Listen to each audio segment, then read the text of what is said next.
Well, we know that identity rights are important in general for the development of the child, for the child's feeling of being part of a community, of a family, for access to other rights. But what I think we don't focus on enough is the fact that there are not just criminal acts, that individual criminal acts that deprive a child of his or her identity. And there's not just an absence of policy or good practice that also deprives a child of his or her identity, but there are also proactive measures taken by the state which actually deprive a child of the fundamental elements of his or her identity. We've known in the past that certain situations exist. For example, in the 1970s and early 80s, when children were being abducted from their parents by the authorities in Argentina, dictatorial authorities in Argentina, and placed illegally for adoption, having been deprived of their very name, let alone any other aspect of their identity and their family links. But there are also recent and current examples of this problem. Little more than 5 years ago, we had the situation at the US border with Mexico, where thousands of children were separated deliberately from their migrant families and sometimes placed with so-called foster parents, sometimes with other members of their family who may have been already established in the US, and others we don't who probably remained in residential facilities for a very long time. It wasn't the idea that these children be deprived of their identity, but the policy had an evident and foreseeable consequence that would be that the identity of the children would be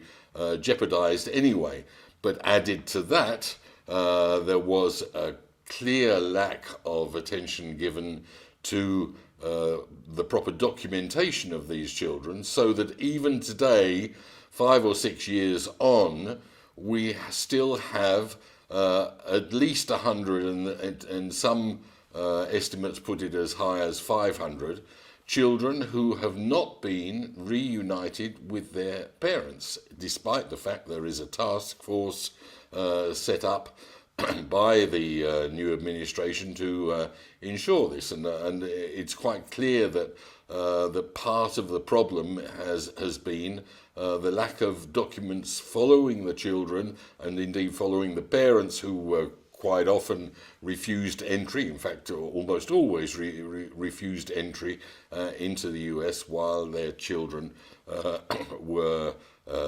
left behind in that country. So that one can't say that there was a deliberate effort on the part of the US authorities at the time to deprive children of their identity, but as I say, the ramifications, the obvious consequences of that policy would be that the child's identity was jeopardized. And then we have a situation that is current today, at least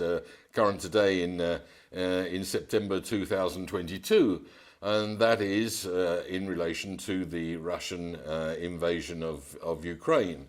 And just these past couple of days, there have been, we've had examples and anecdotal evidence of large numbers of children being removed from Ukraine and established in Russia on their own. But in the last couple of days, we've had a statement by the Russian authorities and notably by the Presidential Commissioner for Children's Rights, that 125 children, 125 of these children, have been forcibly deported from Ukraine for adoption, have now been given Russian citizenship, and are being placed with Russian adoptive families. And in some cases, sibling groups are likely to be split up, and this is according to the statement by the Russian authorities, because it's impossible to place large sibling groups. We don't know what the documented situation of these children is. They were described as orphans, but we well know that if these children came, for example, from residential facilities in Ukraine, that most of those children will not be orphans. We don't know how much documentation has travelled with the children, if any, and we don't know what the situation is in terms of their nationality, whether their Russian nationality has been forced upon them to the detriment of their Ukrainian nationality, or whether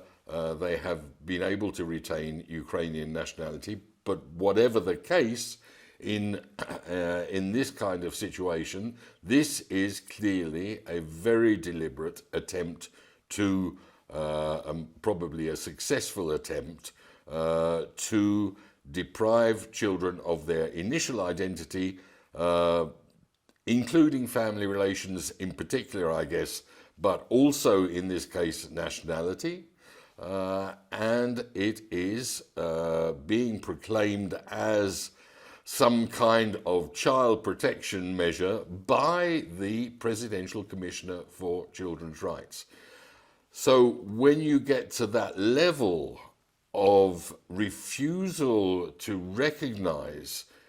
right to identity, you understand that today there are deliberate acts on the part of states to undermine the identity of children,